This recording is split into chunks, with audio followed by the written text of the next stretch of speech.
আশিক, আশিক, এই আশিক, শুনো না। আরে বাবা কি হয়েছে, ডাকছো কেন? আমাদের কাজের মেয়েটা কোথায় গো? কাজের মেয়ে? কাজের মেয়েকে দেখবো মানে? আরে দেখো, হয়তো খাবার টেবিল মুছতেছে। আরে স্মৃতি না, মাহি। আরে মাহি? মাহি কোথায় সেটা আমি কি করে জানবো? আমি কি কাজের মেয়ে নিয়ে বসে থাকি নাকি? আজব আজব প্রশ্ন করো সব আমার কাছে এসে। আরে দেখোনি, সোজাসুজি বললেই হয়, এত রাগ করার কি আছে? আচ্ছা আচ্ছা, আমি নিজেই খুঁজে নিচ্ছি ওকে। হ্যাঁ হ্যাঁ, সেটাই ভালো। তুমি নিজেরটা নিজে খুঁজে নাও, যাও তো যাও। আশিক, হেই, আবার কি হলো? কাজের মেয়ের জুতা আমার বেডরুমে কেন? আর তুমি এসব কি বলতেছো? এটা কাজের মেয়ের জুতা না কার জুতা সেটা আমি কি করে বলবো? আমি গেটের সামনে পাইছি, ওখান থেকে পায়ে দিয়ে চলে আসছি। আর তুমি যাও তো যাও। আমাকে তুমি কি একটু ঘুমাতে দিবে না? একটু ঘুমাচ্ছি, কি যন্ত্রণা শুরু করে দিয়েছে। যাও তো বাবা, এখান থেকে যাও। আচ্ছা আচ্ছা ঠিক আছে, আমি যাচ্ছি, তুমি ঘুমাও ইচ্ছা মতো। আচ্ছা ঠিক আছে, সেটাই ভালো হয়, যাও।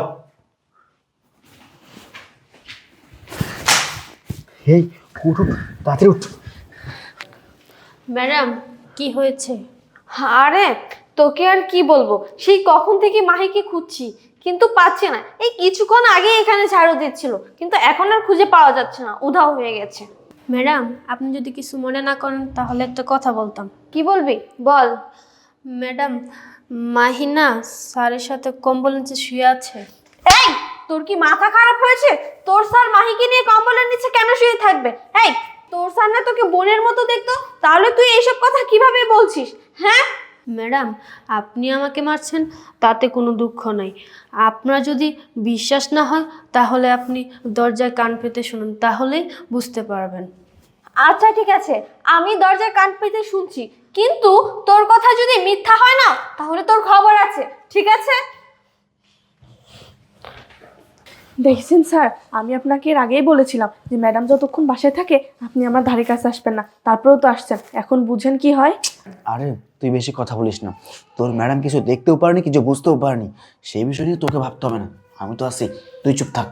স্যার আমি না হয় চুপ থাকলাম, কিন্তু আমি রুম থেকে বের হব কিভাবে? আর রুম থেকে বের হওয়ার সময় যদি ম্যাডাম দেখে ফেলে তখন কি হবে? আপনি তাড়াতাড়ি কিছু একটা করেন। এই মাথা মোটা, তুই একদম চুপ থাক। তোকে রুম থেকে কিভাবে বের করতে হয় সেটা আমার খুব ভালো করে জানা আছে। তোর ম্যাডাম খালি কোনোভাবে বাড়ির বাইরে যাক, তারপরেই তোকে আমি রুম থেকে বের করবো। তুই কোনো চিন্তা করিস না। হাই, এখন একটু শুয়ে পড়ি। স্যার শুয়ে পড়বো মানে? ম্যাডাম হয়তো আজকে দেখেনি, আর যদি দেখেই ফেলতো আর আমার ফ্যামিলিকে যদি বলতো, তাহলে আমার অবস্থাটা কি হইতো একবার বলেন। আমি আপনাকে বারবার করে বলেছি যখন ম্যাডাম বাসায় থাকে তখন আপনি আমার কাছে আসবেন না, আমাকে ছুবেন না, তারপর আপনি আমার কথা একটু শুনেন না। এখন যদি ম্যাডাম দেখে ফেলতো তাহলে আমার অবস্থাটা কি হতো বলেন। ম্যাডাম শুনতো না, শুনে ফেলেছেন। আশিক, এ আশিক, দরজা খোলো, খোলো বলছি, খোলো দরজা, খোলো। স্যার ম্যাডাম তো সব দেখে ফেলেছে, সব জেনেও গেছে, এখন কি করব বলেন? তাড়াতাড়ি কিছু একটা করেন, আমি তো শেষ।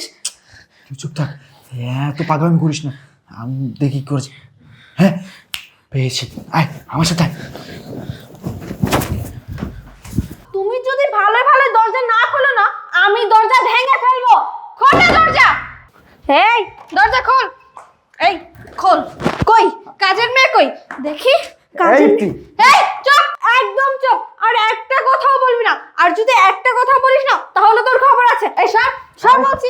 এই এদিকে আয়, এদিকে আয়। ছি ছি ছি, আশিক, আমার ভাবতেও ঘৃণা হচ্ছে। শেষ পর্যন্ত তুই কিনা কাজের মেয়ের সাথে এরকমটা করলি। হেই, তোর রুচি এতটাই খারাপ যে কাজের মেয়ের সাথে এমন করলি। আর এই তুই এমন কাজ কিভাবে করলি? তোর কি মনে নেই তুই আমার বাসায় এসে কিভাবে আমার হাতে পায়ে ধরে কান্না করছিলি? তোর বাবা মা আমার হাতে পায়ে ধরে কান্না করে বলেছিল তোকে চাকরি দিতে, কিন্তু আমি আগেই ভেবেছিলাম যে তোকে চাকরি দিব না, কারণ তোদের মতো সুন্দরী মেয়েদের চাকরি দিলে না এমন অঘটন ঘটবে। আর যেই ভাবা সেই কাজ। আর তোদের মতো ছোট লোকদের কাছ থেকে না এর থেকে ভালো কিছু আশা করা যায় না। তোদের তো টার্গেট একটাই থাকে, বড় লোক বাড়িতে কাজ নিবি, কাজ নিয়ে বড় লোক ছেলেকে বিয়ে করে রাতারাতি বড় লোক হয়ে যাওয়ার টার্গেট তোদের, তাই না? আর শোন, তোর এই আশা কখনোই পূরণ হবে না। আর তোকেই বা আমি এসব কেন বলছি? তোকে বলে তো এইসব লাভ নেই, কারণ যেখানে আমার স্বামী ঠিক নেই সেখানে তোকে বলার কোনো মানে হয় না। আর এই আশিক, ও কি দেখতে শুনতে এতটাই সুন্দর যে আমাকে ছেড়ে কাজের মেয়ের দিকেই নজর দিলি? এই আমার রূপ, চেহারা, গুণ কিসের কমতি ছিল? ইভেন কি বাড়ি গাড়িরও অভাব নেই, তারপরও তোর কাজের লোকের দিকে কিভাবে কাজ করতে চেয়েছিলি না? তোর না কষ্ট হয়? ইফতি, আমার কষ্ট হয়, আমি কাজ করতে পারবো না। আমি বলেছি আচ্ছা ঠিক আছে, তোমার কাজ করতে হবে না, আমি নিজে আমার বিজনেস আমি সামলাই। তোকে তো কখনো বলিনি আশিক তুমি বিজনেস সামলাও, কিন্তু তারপরেও বাড়িতে থেকে তুই এমন নষ্টামি করবি সেটা আমি কল্পনা করিনি। আমার থেকে আমার পরে আমার খেয়ে আমার পিছন থেকে কিভাবে ছুরি মারলি তুই? আজকে জানিস আমার না মা বাবার কথা খুব মনে পড়ছে। আমার বাবা মা বলেছিল, মা তোর টাকা পয়সা বাড়ি গাড়ি কোনো কিছুর অভাব নেই, তুই ভালো ছেলে দেখে বিয়ে করতে পারবি, কিন্তু এই ছেলেকে বিয়ে করিস না। আমি তারপরও আমার মা বাবার কথা শুনিনি, আমি তোকে বিয়ে করেছি পালিয়ে এসে।